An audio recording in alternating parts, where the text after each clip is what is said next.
네, 안녕하세요. 어, 이제 내년 시험 보실 때까지 여러 가지 이제 정치학 코스가 있는데 그 중에 맨 처음이 되겠는데 입문해서 이제 정치학을 어떻게 공부할 건지 우리 한 18회 동안 같이 공부를 하게 된 저는 신희섭이라고 하고요. 오늘은 첫날이라 한 2시간 조금 넘는 시간 동안 오리엔테이션을 좀 할 거거든요. 그러니까 어떻게 공부하면 좋은지, 그리고 어떤 방법으로 공부하는 게 여러분한테 좀 효율적인지, 그리고 어디를 공부하면 좋은지, 뭐 이런 얘기를 좀 할 건데, 그냥 말로 하면 이제 휘발성이 강해서 금방 잃어버리게 될 테니까, 오늘 1회 강의 자료라고 해서 드린 자료를 가지고 이 얘기를 좀 해볼 거예요. 이렇게 오리엔테이션 자료라고 되어 있는 게 하나 있고, 그 다음에 강의 계획서가 있는데, 오리엔테이션 자료 가지고 이야기를 좀 풀어가 보도록 하고요. 오리엔테이션 자료의 맨 위에 보시면 이제 그 박스가 있고, 그 박스에 혹시 자료 안 받으신 분은 얼른 가셔서 받아오시고, 메일 주소 하나 드렸는데요. 맨 위에 메일 드렸는데, 제가 가능하면 쉬는 시간에 아니면 이제 수업 끝나고 그날 나간 진도에서 혹시 여러분들이 좀 정리가 안 되거나 궁금한 부분도 있을 거고, 맨 처음에 이제 공부하시면 특히 개념이든 아니면 이론이든 뭐 정리가 좀 안 되는 부분이 있을 거라서 질문 있으시면 이제 질문을 받을 건데, 쉬는 시간하고 수업 끝나고 이렇게 받을 거거든요. 근데 혹시 공부하시다 보면 그때는 좀 생각이 잘 안 났는데, 아니면 생각이 좀 정리가 좀 잘 안 돼서 좀 정리를 한 다음에 질문을 할 수도 있으니까, 혹시 질문을 하시게 되면 수업 시간 아닌 게 질문하시게 되면 저 다음 메일로 질문하시면 제가 거기에 답변해 드리고, 그 다음에 쉬는 시간에 받는 질문이나 혹은 메일로 받는 질문 중에 같이 공유하면 좋겠다. 비슷한 고민을 많이 할 것 같아서 이거는 같이 공유하는 게 좋을 것 같다고 생각하는 질문은 수업 시간에 제가 이런 질문을 받았고 이 질문에는 답변이 이렇다라고 설명해 드릴 거니까 그 메일을 이용하시거나 아니면 수업 시간에 그냥 쉬는 시간이나 이렇게 질문하시면 되니까 그렇게 질문하시고요. 대신 질문하실 때 앞으로 이제 저하고 공부하는 이상 답안 만들듯이 여러분이 항상 생각도 그런 답안 쓰는 방법대로 이제 생각도 하시고 해야 되니까, 제가 이제 오늘도 그렇지만 앞으로 계속 여러분한테 제일 많이 이야기할 게 2가지식으로 정리해서 여러분 생각을 좀 요약 정리해가지고 전달하라고 제일 많이 이야기를 할 거거든요. 그래서 질문하실 때 질문하시고 하는 거 다 좋으니까 하시는데, 대신 2가지식으로 질문이 몇 개인지, 3개인지 2개인지 4개인지 뭐 이렇게 정리하신 다음에 그걸 한 문장으로 요약해서 정확하게 한 문장 안에 여러분이 질문하고 싶은 걸 정확하게 담아서 질문하는 걸로 그렇게 좀 훈련을 하시는 게 좋을 것 같으니까 그렇게 하시고요. 그 다음에 박스에 블로그 주소 하나 알려드렸는데 제가 법률저널이라는 신문에 지금 오늘자로 딱 600회 썼거든요. 그러니까 한 15년 좀 넘게 쓴 것 같은데, 정치, 사상, 민주주의, 그 다음에 국제정치, 그 다음에 사회과 글쓰기 뭐 이런 다양한 주제들을 법률저널에 올렸는데, 그거를 제 블로그에다가 다시 조금 수정하고 뭐 이렇게 해서 이제 올려놨어요. 그러니까 짬짬이 들어가셔가지고 요 안에 글감들이 제법 되거든요. 예를 들면 죄송합니다. 예를 들면 대통령 선거나 총선이 있으면 제가 반드시 선거에 대해서 어떤 결과가 있고 이게 어떤 의미인지 분석해 놨으니까, 혹시 내년 시험 보실 때 뭐 21대 총선의 결과를 좀 미리 찾아서 데이터를 쓰고 싶으시다. 아니면 20대 대선에 데이터를 좀 쓰고 싶다 이러시면 제 블로그에 있는 거에 찾아보기 기능이 있으니까 20대 대선, 21대 총선 이렇게 찾으시면 거기에 한 페이지 반 정도, A4로 한 페이지 반 정도 되는 글로 의미가 어떻고 필요한 데이터 어떤 것들인지 쭉 적어놨으니까 그걸 찾으셔갖고 글로 만드시면 다른 글보단 그래도 신빙성은 있으니까 제가 데이터 찾을 때 가능하면 공신력 있는 기관에 있는 데이터를 써서 글을 만들어 놨으니까 그런 거 잘 활용하시면 다른 데서 글감 찾지 않으시고 그 안에서도 충분히 내년 여러분의 답안 쓰실 때 비교 정치든 사상이든 국제 정치든 충분하고 넘칠 만큼 자료가 많으니까 그런 걸 좀 잘 활용하시기를 바라요. 그래서 일단 블로그 주소 알려드렸는데 가셔서 짬짬이 찾아보시고 이번 주말까지는 제가 거기에 한 30편 정도 사회과학 글쓰기에 관련된 글을 만들어 놨거든요. 그래서 다 볼 거는 아닌데 짬짬이 한번 글 쓰는 게 어떤 건지 좀 읽어보시면 여러분이 이제 공부 열심히 해서 점수를 잘 받으려면 천상은 답안지를 잘 만들어야 되니까 답안을 만들 때 저희 같은 이 정치학을 업으로 하는 사람들은 글 쓰는 방법이 딱 정해져 있어요. 그 방법으로 안 쓰면 못 읽어요. 정확하게 말하면 안 읽혀. 그러니까 여러분이 열심히 쓰는데 10페이지고 8페이지고 9페이지고 막 열심히 쓰는데 읽을 수가 없고 뭔 말 하는지 알아들을 수가 없어서 좋은 점수를 받기가 좀 어렵거든요. 그러니까 저희 이제 정치학 하는 사람들이 가지고 있는 글 쓰는 방법이 있으니까 그거는 좀 한번 주말까지는 한번 참고해서 읽어보시면 좋을 듯해요. 이제 오늘 얘기를 좀 할 건데 일단 두 가지를 할 거예요. 하나는 우리가 지금 하고 있는 게 여러분이 지금 이제 오늘 시작하려고 하는 과목이 정치학이거든요.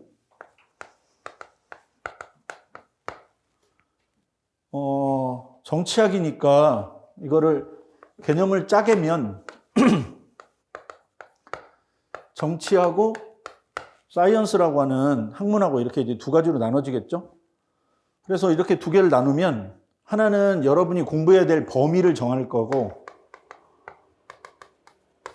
그 다음에 다른 하나는 그럼 이 분야에 있는 사람들은 어떤 방법으로 공부하고 어떤 방법으로 글을 쓰고 어떤 방법으로 자기 주장을 입증하는지에 관련된 학문적 배경들을 좀 배우시겠지. 그래서 여기가 방법에 관한 거고 여기가 범위에 관한 거예요. 요 얘기 먼저 잠깐 하고 그리고 나서 이제 오리엔테이션 자료 볼 건데요. 정치학에서 말하는 정치는 엄청 단순해요. 뭐 이래저래 굉장히 많은 설이 있어요. 뭐 국가를 어떻게 운영할 거냐, 권력을 어떻게 운영할 거냐부터 해서 뭐 되게 많은 설이 있는데 다 각설하고 그냥 우리가 제일 단순하게 이해하는 게 생각을 빨리 정리하는 방법이니까 제일 단순하게 이해하면 정치는 국가 운영이나 혹은 국가 구성에 관한 거를 다루는 걸 정치라고 해요. 핵심은 국가에 있어요. 여기서 국가를 어떻게 만들 거고 어떤 식으로 운영할 거냐 이걸 다루는 거예요. 그럼 이런 걸 다루려면 천상 두 가지가 전제돼야 돼요. 국가를 만들려면 사람이 있어야 돼요. 그리고 인간들이 모여서 국가를 만드는 거니까 국가는 두 가지로 이제 다시 분획이 돼요. 하나는 국가를 구성하고 있는 주체로서 인간이고 두 번째는 그렇게 만들어진 국가예요. 그 중에 인간은 각자 자기가 원하는 가치나 선호가 있어요. 여러분들도 여러분이 원하는 가치나 선호가 있을 거예요. 여러분한테 질문했을 때 자유하고 평등 중에 어떤 게 더 선호되느냐 이렇게 질문하면 자유를 평등보다 선호하는 사람도 있고 평등이 자유보다 선호되는 사람도 있어요. 대체로 평등보다 자유를 선호하는 사람이 보수주의자들이고 평등이 자유보다 선호된다고 생각하는 사람들이 진보주의자들이에요. 우리나라도 마찬가지고 그건 뭐 영국, 미국 다 마찬가지예요. 그래서 사람들이 가지고 있는 개별적 선호들이 있거든요. 그 선호를 구체적으로 이제 개념화하고 이 선호와 저 선호는 어떻게 다른가? 예를 들면 진보주의자들이 지지하는 선호와 보수주의자들이 지지하는 선호는 어떻게 다른가? 이런 것들을 명확하게 구분해서 그거를 일목요연하게 잘 정리한 분야를 우리는 정치학에서 정치 사상이라고 불러요. 이게 정치학의 이제 한 서브 카테고리라고 보시면 되겠지. 이렇게 이제 사람들이 가지고 있는 선호를 집합적으로 모아요. 한 사람이 어떤 선호를 가지고 있는지, 어떤 사람이 무슨 가치를 더 중요하게 생각하는지, 이거는 뭐 그 사람한테는 중요한 문제겠지만 사회 전체적으로는 그렇게 중요한 문제는 아니에요. 근데 이제 어떤 건 중요하냐면 그런 사람들이 모였을 때 어느 계열의 사람들이 더 많은지는 중요해요. 그러니까 예를 들면 진보주의자가 많은지 보수주의자가 많은지는 굉장히 중요해요. 이번에 대통령 선거 하셨을 텐데 아마 여러분이 지지하는 후보가 된 분도 있고 그다음에 지지하지 않는 후보가 된 그런 경우도 있을 거란 말이에요. 근데 잘 보면 표 차이가 별로 안 나요. 그래서 24만 표 정도 차이로 한 사람은 거의 모든 걸 가지게 됐고 한 사람은 1600만 표가 넘는 표를 받았어요. 옛날 같으면 대통령 되고도 남았거든요. 박정희 시대 때는 700만 표만 받아도 대통령 됐는데 지금은 1600만 표를 받았는데 대통령이 못 됐어요. 근데 한 사람은 아깝게 24만 표 차이로 아무 권력도 가지지 못하고 그냥 야인 생활을 해야 돼. 그러니까 이렇게 24만 표가 더 많은 선호와 24만 표가 모자란 선호 사이에 사회적 선호가 어떤 게 더 타당한지 뭐 이런 걸 걸러내는 게 이제 정치 사상의 문제고, 두 번째, 국가는 다시 두 가지로 이제 나눠져서 논쟁할 건데, 하나는 국가 운영을 어떻게 할 거냐, 운영 방식에 관한 거. 국가 운영을 할 때 우리가 제일 단순하게 하면 인민의 목소리를 반영하면서 국가를 운영하면 민주주의. 인민의 목소리가 반영되지 않고 그냥 지도자가 자기가 가지고 있는 선호대로 통치하면 비민주주의. 예를 들면 싱가포르의 그 유명한 리 콴유는 개인이 갖고 있는 우리나라는 좀 깨끗하게 살면 좋겠어라는 그 선호를 제도 안에 막 넣어놨거든요. 이런 나라는 비민주주의. 근데 우리처럼 1600만 표에서 24만 표 많은 사람들의 지지를 사회적 가치로 만들고 다음번 선거에는 또 다른 사람들의 선호를 결정하고 이런 식으로 이제 인민의 지지를 확인하는 이런 제도는 민주주의. 그래서 이제 두 번째 다룰 거는 국가를 어떻게 운영할 것인가이고, 여기가 이제 민주주의의 영역이에요. 조금 추상적이라서 잘 와닿지 않으시면 북한이 국가 운영하는 방법과 남한이 국가 운영하는 방법을 비교해 보시면 민주주의, 비민주주의 차이를 아실 수 있을 거예요. 북한에서는 김정은이 별로 마음에 안 든다고 해도 그걸 바꿀 방법이 없고, 남한에서는 민주당이 마음에 안 들면 바꿀 거고, 이번에 국민의힘이 됐는데 국민의힘이 마음에 안 들면 다시 5년 뒤에 바꿀 거거든요. 그러니까 이렇게 바꿀 수 있느냐, 바꿀 수 없느냐. 이게 이제 국가 운영 방법에서 제일 핵심이에요. 이거를 나중에 이제 쭉 공부하시다 보면 민주주의 이론 가셔서 아담 셰보르스키라고 하는 아주 유명한 민주주의 이론가를 배우실 건데, 이 사람 개념으로 해서 이제 불확실성의 제도안이 뭐 이런 이제 학문적 개념을 가지고 여러분이 좀 정교하게 잘 다듬어서 글을 만들면 돼요. 여기가 이제 두 번째 영역이 민주주의고요. 세 번째는 이렇게 운영할 때 운영하는 방법을 제도 안에 집어넣어야 돼요. 우리가 민주주의라고 말하고, 자, 여러분들한테 지도자를 뽑을 기회를 주겠다. 그런데 안타깝게 여러분한테 40년에 한 번만 지도자를 뽑을 기회를 주겠다. 그래, 대통령 선거는 40년에 한 번 일어난다. 평생 살면서 대통령 딱 2번 뽑고 죽는다. 이러면 아무리 민주주의라고 우리가 우겨도 이런 제도를 갖고 있는 나라를 민주주의라고 할 수는 없어요. 그러니까 어떻게 제도를 만드냐가 되게 중요한 거예요. 그러니까 민주주의냐 아니냐는 북한도 국호에 뭐라고 써 있냐면 북조선 인민민주주의 공화국이라고 써 있거든요. 그러니까 걔네도 하고 싶은 건 다 해요. 민주주의도 바람직한 가치고 공화국도 바람직한 가치라고 생각하니까 다 집어넣어.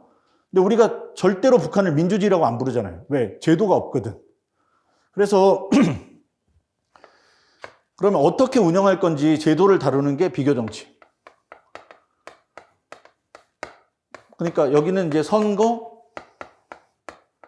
정부 형태, 정당, 의회 뭐 이런 것들을 이제 구체적으로 다루는 데가 여기 세 번째 이제 비교정치의 영역이에요. 지금 조금 잘 와닿지 않으시면 지금 뭐 하고 있냐면 우리가 지금 정치학 공부할 건데 정치학을 공부할 때 어디까지 공부하고 무엇을 공부할 것인가 이게 1번.